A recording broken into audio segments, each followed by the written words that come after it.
Okay, we're live on YouTube. The December 9th, 2020 meeting of the Long Branch City Council will now come to order. Roll call. Mr. Dangler, Here. Dr. Vogt, Here. Mrs. Wittes, Here. Dr. Selly, Yes. Mr. Vieira. Here. Yes. Five present, none absent. We will now recite the Pledge of Allegiance. I pledge allegiance The to flag the flag Of of the United States of America. and to the republic For which stand one nation, God, under God, indivisible, and liberty and justice for all.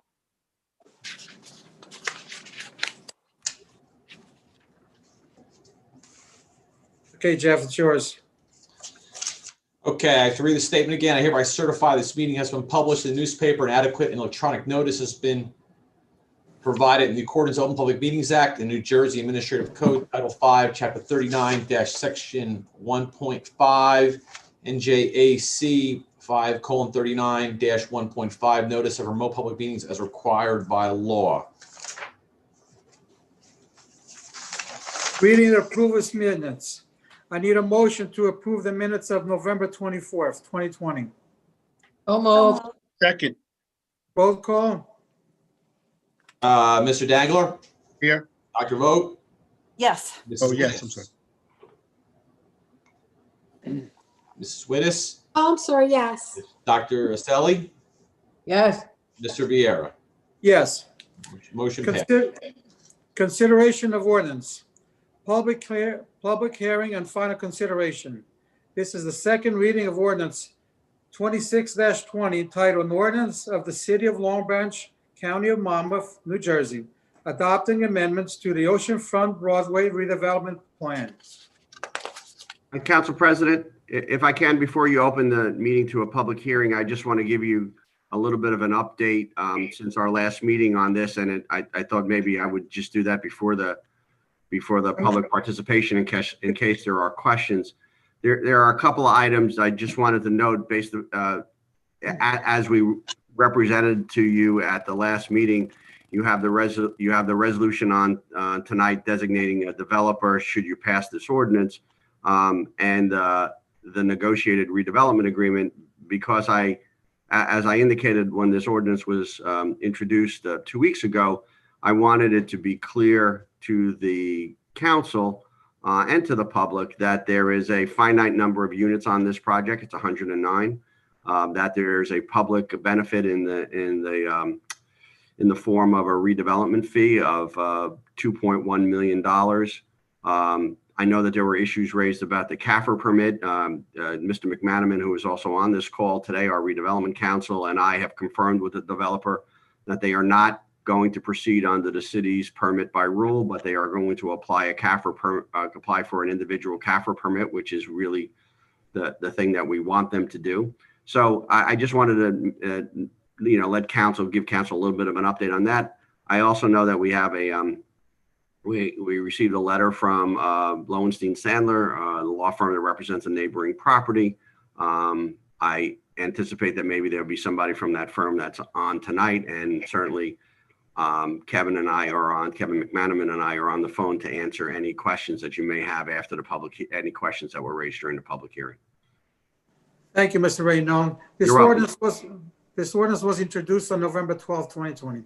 I need a motion to open the public hearing for this ordinance. So moved. Second. All in favor? Aye. If any member of the public has any comment to make, please dial *9 on your phone, and the representative will call you by the last 3 digits of your phone number. When you are called upon, state your name and address clearly for the record. You will have 5 minutes and may only speak once. Caller whose phone number ends in 894. Go ahead.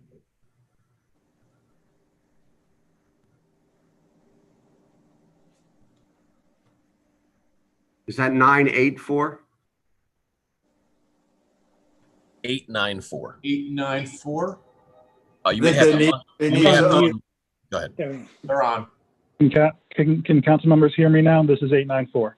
Yes. Yeah, we hear you. Thank you. So, good evening, council members and Mayor Pallone. My name is Mark Heinzelman. I am from the law firm of Lowenstein Sandler, and as was just recited, we are here tonight on behalf of Blackridge Realty, a neighboring parcel owner to the subject property that's related to this particular ordinance.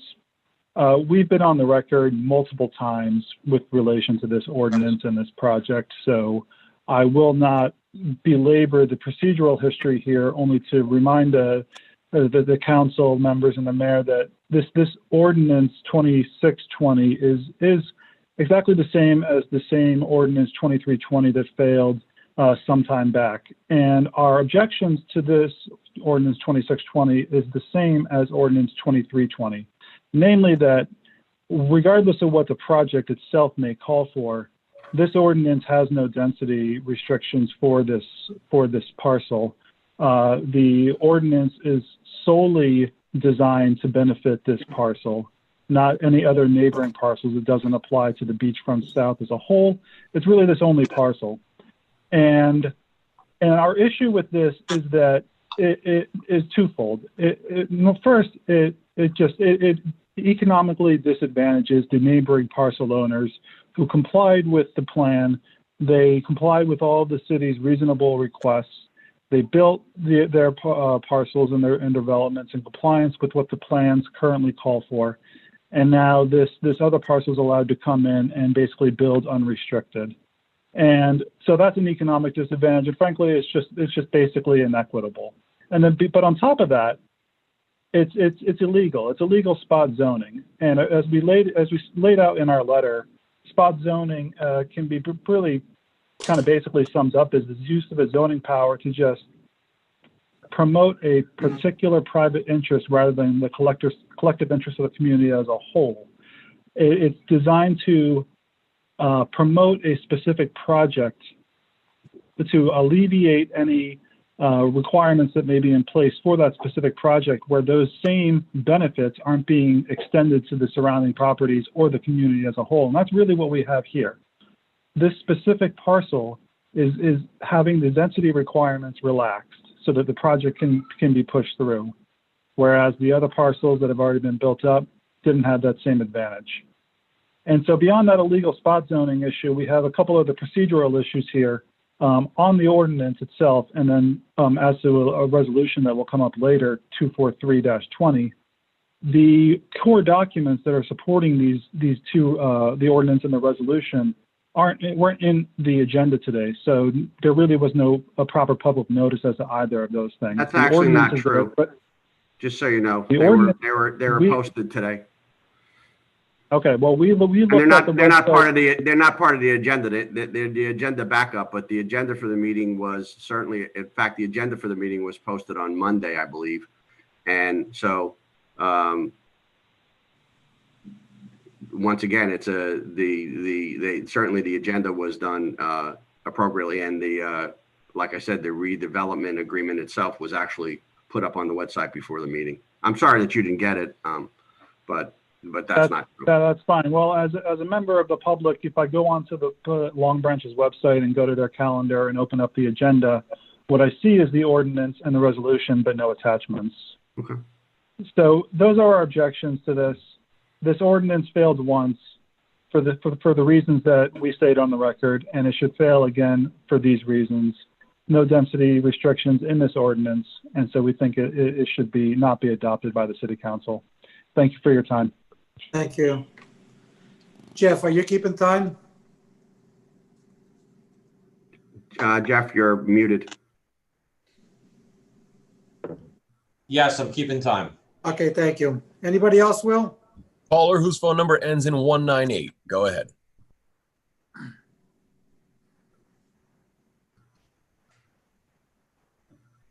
He needs to unmute.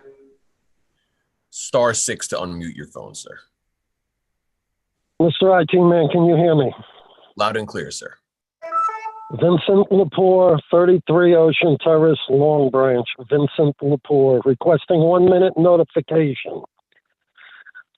Some more propaganda from you tonight, Mr. Raynell. My objections to Ordinance 2620 for the following reasons. Attorney Raynone stated at the last council meeting he had spoken to council after the council meeting in which 2320 failed, so as to inform the council of the, quote, appropriate facts, end quote. That meeting of attorney and counsel in preparation for tonight's meeting was not public noticed, and therefore is a violation Well, of the the Sunshine answer is, Law. Mr. Lepore, I spoke to them individually. so I will there was speak never any now. agreement. The architectural plans were made available for 2620 in relation to R243 at 1:30 p.m. this afternoon, Okay, leaving inadequate time for proper review in preparation for tonight's meeting, as intentionally done so. The developer knew when purchasing Block 216, lots 11, 12, 24, that he had to be compliant with the design guidelines of Beachfront South and the DEP CAFRA General Permit by Rule. In 2017, the developer was registered with DEP CAFRA General Permit by Rule NJAC 7:7-7.1 per file number 1325-16-0007.1, activity number APD-16001 for approvals of project on that parcel. Those approvals are still viable. Contrary to Councilwoman Renutis' remarks at the last council meeting, the general permit by rule NJAC 7:7-7.1 is fact, not an opinion, Ms. Wittes. Fact. At the time of those approvals, no hardship was encountered or displayed by the developer. No amendments of the Beachfront South design guidelines were necessary in 2017 for that project. The question becomes, what has changed between 2017 and now to require amendments to design guidelines for an already approved project in place? The Resolution 243, again, made available today at 1:30 p.m., contained architectural plans that were only, quote, conceptual, end quote. Again, I repeat, quote, conceptual, end quote. There appears no substantial hardship displayed by the developer or the city to justify any amendments to the design guidelines. The developer with only, quote, conceptual plans, end quote, could easily modify those plans with the design guidelines so as to maintain consistency with other developers in Beachfront South. The inconsistency brought forward by 2620 this evening will only cause an imbalance in the compliance not only by developers of Beachfront South, but also an imbalance with developers in the other 4 redevelopment sectors covered by the DEP CAFRA General Permit by Rule. Attorney Raynone, yes, your sir. propaganda remarks at the last council meeting that this would be a win-win for the city is false. The win-win that will really occur is for the developer receiving favored treatment and the professionals, being lawyers, engineers, etc. Sir, 1 minute. Of One the minute. Palome pay-to-play gravy train. The $2 million quid pro quo density bonus is but a drop in the bucket in relation to the return of the profit by the developer.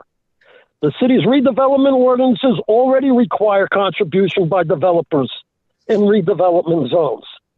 The $2 million figure is just a falsity to try and alleviate the justified concerns of the residents for enhanced density. For stated reasons, I am requesting a no vote on this ordinance this evening.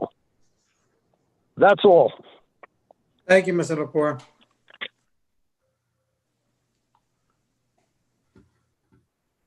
No other callers, sir. No other callers? I need a motion to close. One hand was just raised. Okay. Is that too late? No, go ahead. Caller whose phone number ends in 350. Go ahead.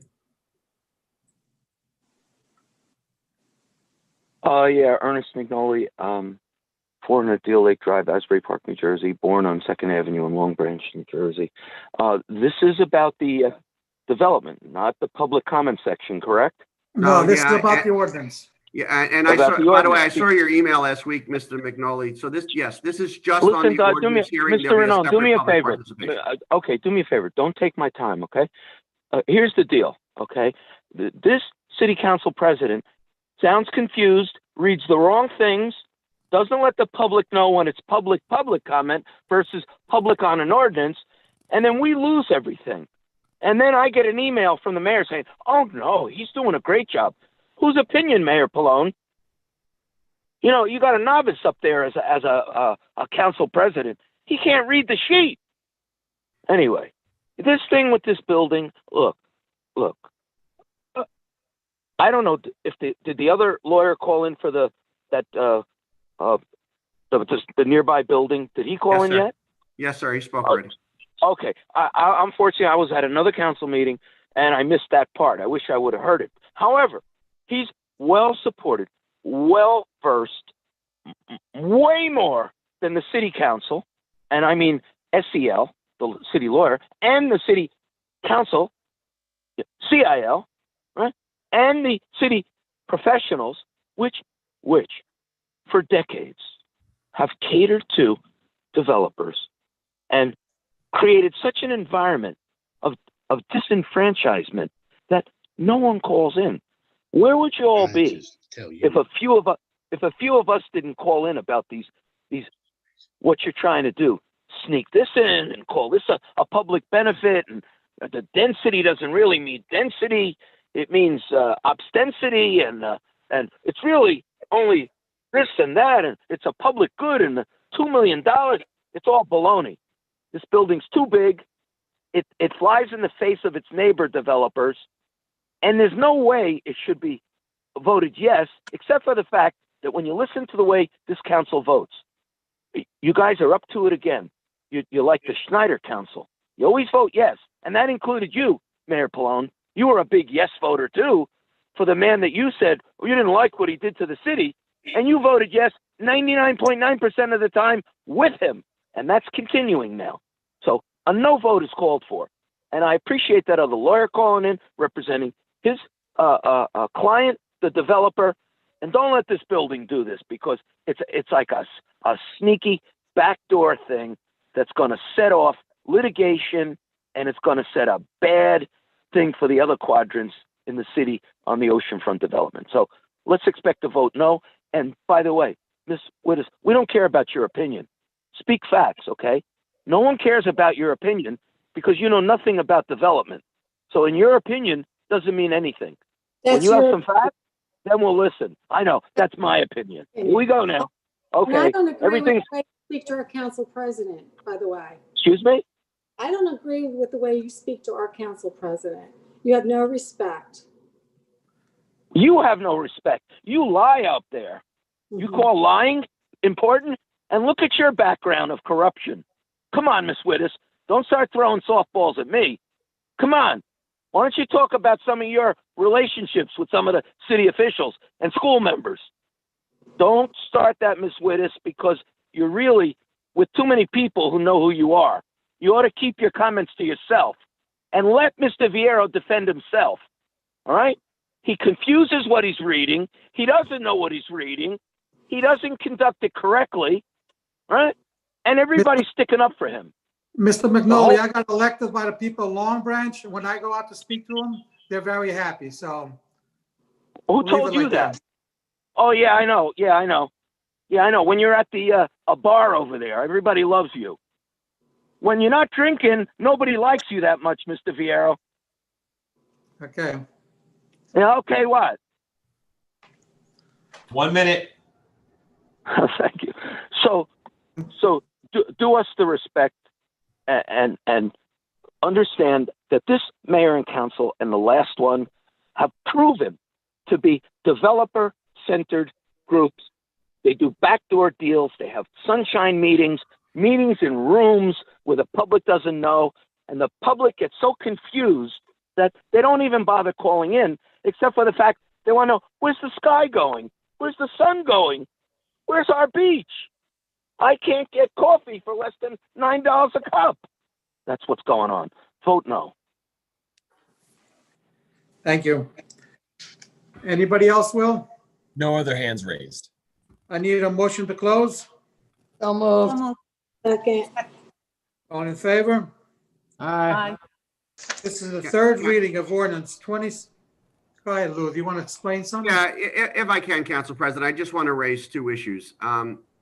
Once again, Mr. Lepore went through the regulations for our CAFR permit by rule, and it doesn't apply here because the developer is going to be required under the terms of the development agreement to get their own individual CAFR permit. So it gets reviewed by DEP completely, and there's no short-circuiting the process. That's the first thing that I wanted to tell you.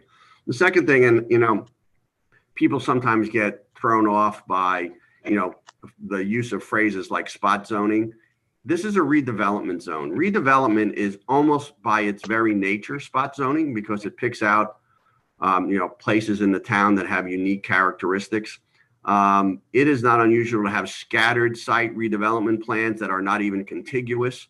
So I think that there's a misconception as to what exactly we're talking about here. It's not just an amendment to the zoning ordinance, it's an amendment to the redevelopment plan, and that's the thing that we should always remain focused on. The other part of it is when you say, well, you're approving an unlimited density for this site, it's once again a misunderstanding of what the redevelopment process is, because you are the redevelopment agency. And as the redevelopment agency, you're now able to control the development of this site through a redevelopers agreement. So there's no unlimited density on this site because the developer of this site, no matter who it is, and you have a redeveloper selected here, they require your approval. So the answer is if this allowed 112 units, but you only thought 109 units were correct, you wouldn't approve the redevelopment. So I think that there's, once again, I was accused of being an advocate, and I hope that I'm always, every day, an advocate for the city, and that's what I'm going to do. But advocates, make arguments. So I think that, that's the argument that's being made. And I just wanted to make sure that, we step through those legal points. The other thing is that, this issue of the notice for the meeting, once again, there was a lot of back and forth this past week. The agenda for the meeting was certainly published. This matter has been on the agenda half a dozen times over the course of the last 6 weeks. There's nothing that's changed about it or that is a surprise about it. Everybody knows what it is. It has been what it has been. So I just wanted to make sure that for the record that we understand that this is a project that the city has been diligently working on over the course of the fall, essentially. And I leave that to the council. Thank you, Mr. Reno. You're welcome. This is the third reading of ordinance 26-20, titled an ordinance of the city of Long Branch, county of Monmouth, New Jersey, adopting and amending to the Oceanfront Broadway redevelopment plan. I need a motion to adopt the third and the final reading and advertise according to law. So moved. Second. Roll call. Mr. Dangler, You need to unmute, Mr. Dangler. unmute. You're muted. Yes. Dr. Vogt, Yes. Mrs. Wittes, Yes. Dr. Selly, Yes. Mr. Viera. Yes. Passes 5-0.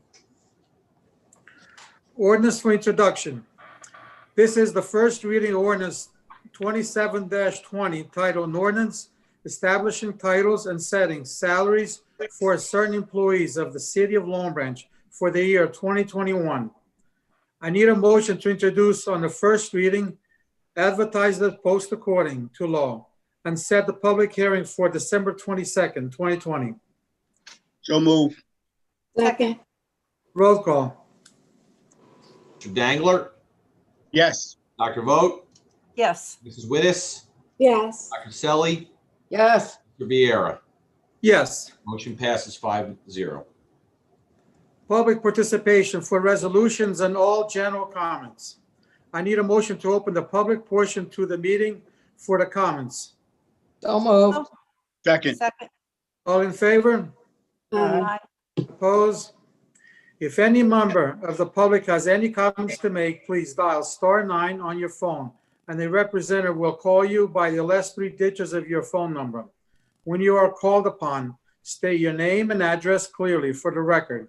You will have 5 minutes and may only speak once. Caller whose phone number ends in 350, go ahead.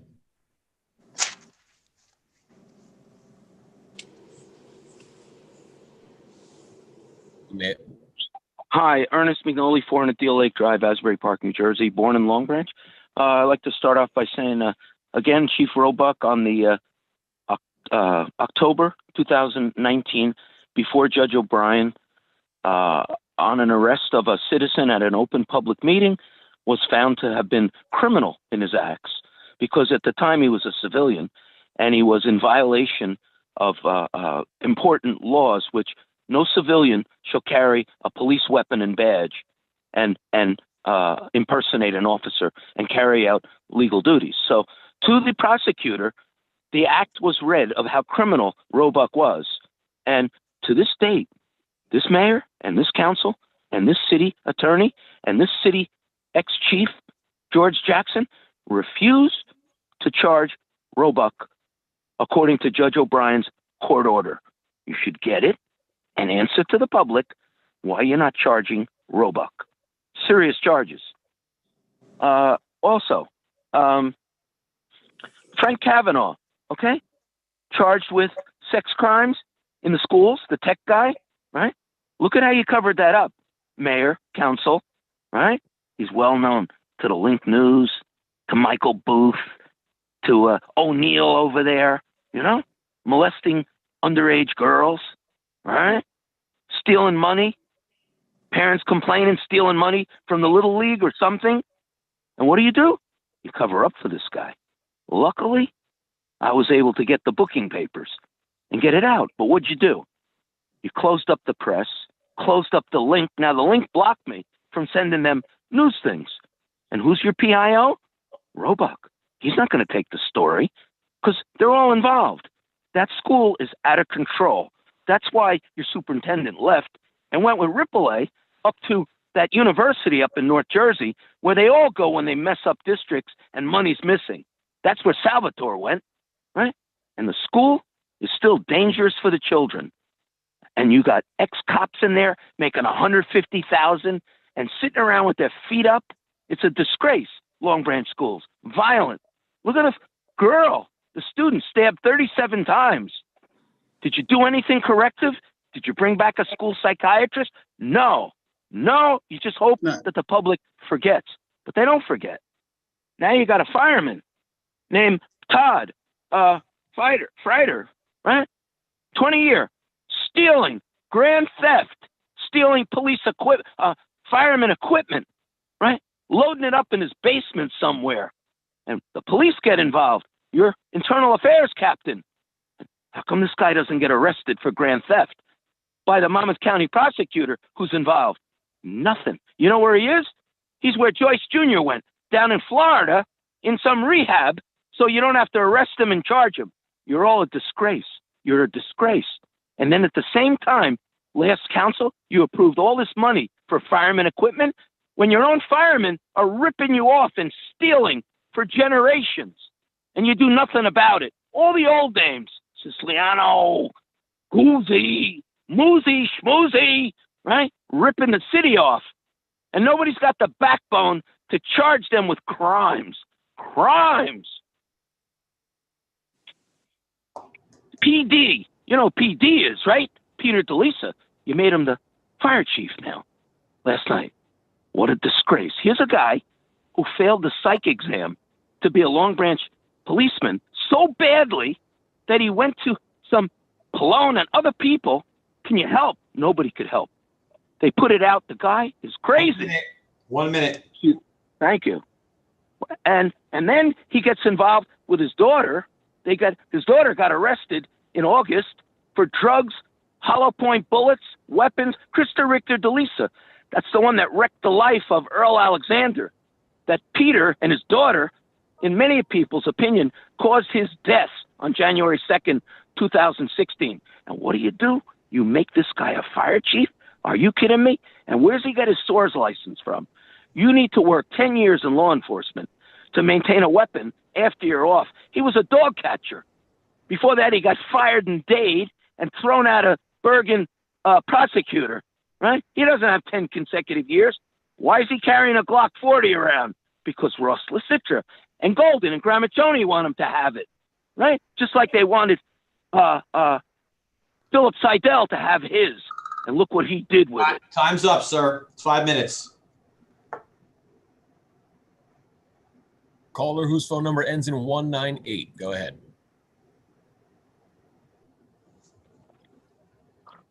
Mr. IT Man, can you hear me? Loud and clear, sir. Vincent Lepore, 33 Ocean Terrace, Long Branch, requesting 1 minute notification. On the last 2 days, complaints were filed with the Monmouth County Prosecutor's Office and the State Attorney General for the City of Long Branch violating the Open Public Meetings Act, NJAC 10:4-9.1, 10:4-9A, 10:4-8D, for failure to properly public notice on an official Long Branch site 48 hours in advance the agenda with the contact information for the public meeting. We are awaiting action from the State Attorney General's office and the Monmouth County Prosecutor's Office, which would very well render this meeting mute this evening. So, Mr. Raynon, if you say there was any discrepancies or anything, there were no discrepancies. The fact is, it was corroborated Monday on the official site of Long Branch. There was no public notification of this meeting with contact information for the people to call in, Zoom in, email in, etc. So we're going to leave it at that right now. Ms. Wittes, you voted on Ordinance 2620. You're going to be voting on Resolution 243, the redevelopment agreement, which was made available 1:30 this afternoon. Did you have proper time to review that redevelopment agreement, Ms. Wittes? Yes, I did. The units that are 109 units, are they apartments or condominiums? Condos. They're condos? Yeah.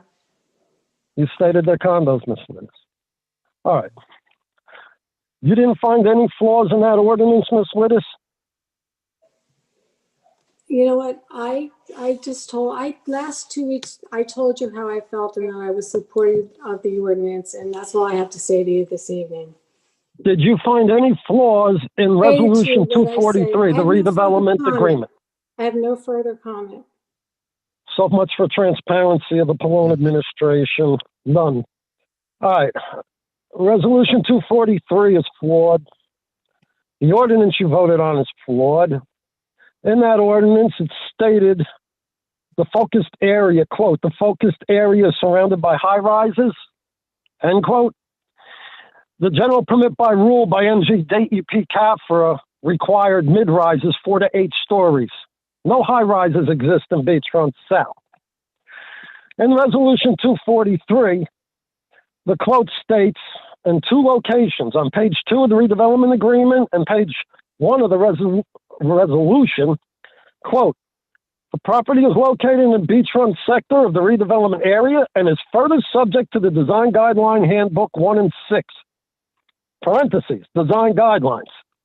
So, Ms. Wittes, why did you vote on an ordinance that's in direct contrast to the Resolution 243 that states it's in compliance with the Design Guidelines when you voted yes for the amendments? It doesn't make sense. Neither you nor the rest of the council members. The colloquy again, more so propaganda, by Attorney Raynon. The CAFRA permit, Article 3, 3.4 of this Resolution 243, quote, shall be addressed through individual CAFRA permit applications, end quote. That's a joke. 1 minute. the DEP required general permit by rule. Like it or not, this developer will have to abide. I have 1 minute left. I will state the following. The city employees, take a look at Deputy Acting Clerk Mary Moss. You're viewing her, training her boss, the new city clerk. View her closely as she walks around the city premises and City Hall. Notice the knife in her back by the gravy train of this current administration. And look further at that knife in her back on the handle, because on that handle is the signature of John Pallone. And be careful, city employees, because you may be the next one with the knife in your back with the signature on the handle of John Pallone. Time's up.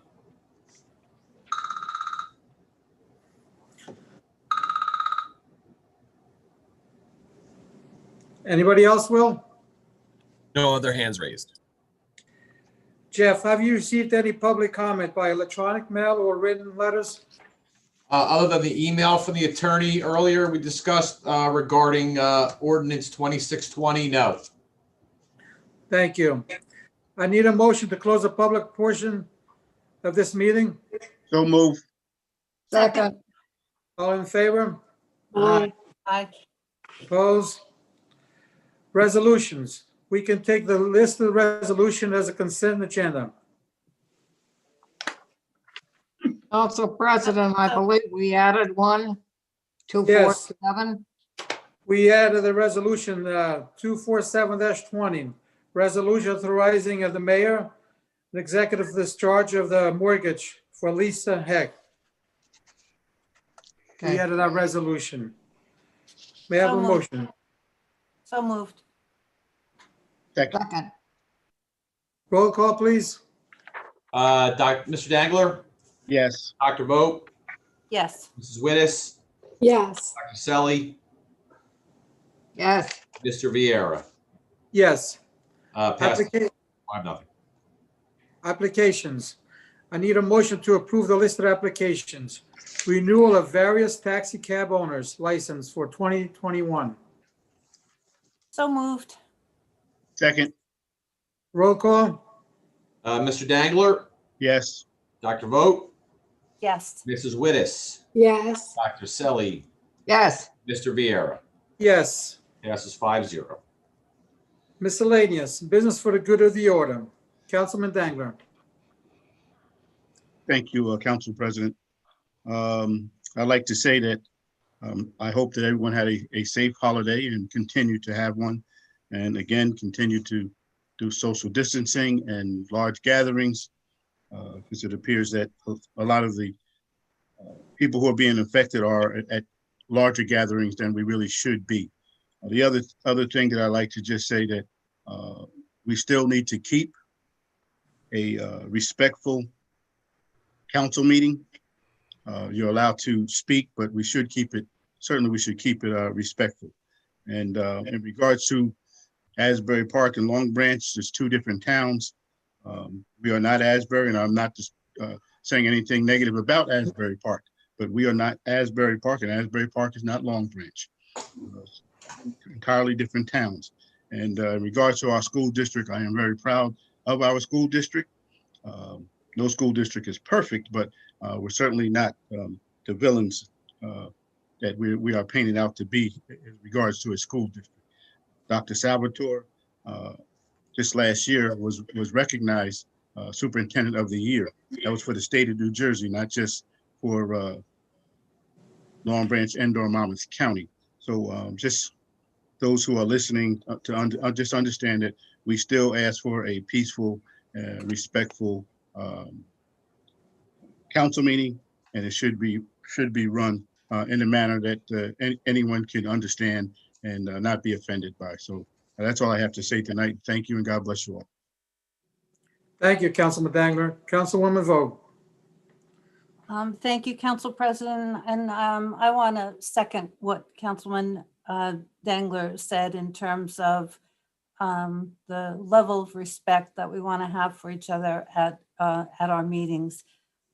Sometimes it's just really disgraceful.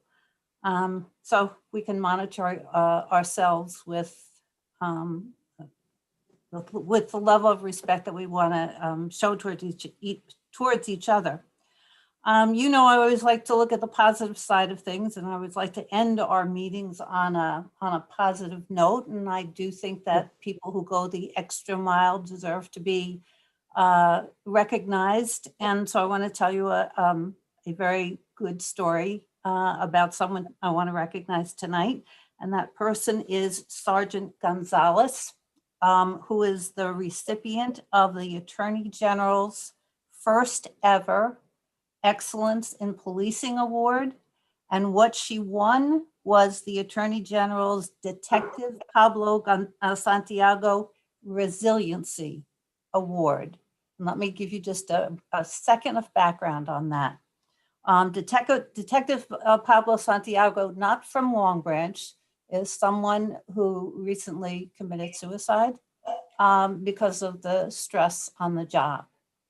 And because of that, they prompted the Attorney General to start an award for projects that would support the police with their own self-care and with resiliency in terms of dealing with the stress on the job. And what Sergeant Gonzalez did was she created what they call a resiliency room. And she worked with several of her colleagues on the police force to do that. It's a place where our officers can go, where they can be with their colleagues. It's a safe place to talk about the stress on the job, to decompress, and to help each other through very stressful times, not only in terms of their specific profession, but certainly with what everybody is going through, you know, with the COVID restrictions. So to me, Sergeant Gonzalez is a great example of someone who went the extra mile. She saw something that needed to be addressed, and she took the initiative, and she has now helped her colleagues, and by helping our colleagues, has helped all of us. So kudos to Sergeant Gonzalez. We all thank you. And with that, I thank you all for listening this evening, and God bless. Thank you, Councilman Vogt. Councilwoman Witters? Yes, I would like to echo Councilwoman Vogt's kudos on Sergeant Gonzalez. And I also would like to acknowledge her on her new bestseller. It's called She is Magic Always. And, you know, we're very excited about that as well. And, you know, she's one of our Long Branch's finest, and we want to thank her. And I also would like to wish the members of our community a happy Hanukkah, and hope you all will stay safe, and we'll see you in 2 weeks. Thank you. Thank you, Councilwoman Witters. Councilwoman Selly.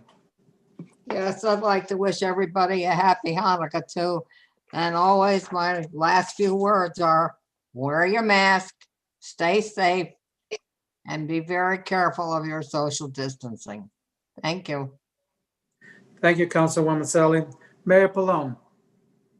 Thank you, Council President. I just wanted to, I have a few announcements for some of the holiday events that are going to begin continuing and on Friday the 13th. And again, as we're all very concerned, we want to make sure that all these programs, we want to keep socially distant and stay safe, and we've made the preparations as best we can to do so. So this Friday night at 6:30, we're having a menorah lighting at West End Park. That's Friday the 11th, this Friday. Then on December 13th, which is, I guess, Sunday, Santa Claus will be going around Long Branch on the fire truck starting at 12 noon. The streets he'll be going down have been posted on our social media. So come out on the 13th and wave hello to Santa. We have a 2020 holiday home decorating contest that's going on right now. Winners will receive a $150 gift card to Ace Hardware in Long Branch. For more information about how to enter, go to longbranch.org under announcements. This we're very excited about. We have a holiday laser light show on December 17th. That's a week from tomorrow at 6:30 p.m. The show will be at the Lower Broadway lots, where participants must stay in their cars the whole time while viewing the show. We're very excited about this. It really should be pretty spectacular. You must register to attend this event, and I should add that it's filling up very quickly. For more information or to register, email Dana Kawat at longbranch.org. That's DKAWUT at longbranch.org. It's also on the website.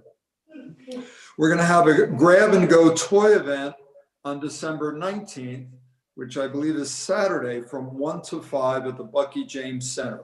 Come and get a new wrap toy for your child. For more information about this event, please call Recreation at 732-571-6545. And two things for our businesses and residents. I think we've mentioned before, we are currently offering $5,000 grants to business owners who qualify. Please call the Office of Economic and Community Development. That's an ongoing rolling grant program that we have. And finally, I want to tell you about a new program that we launched to help our business community this holiday season. So when you spend $50 at any Long Branch business,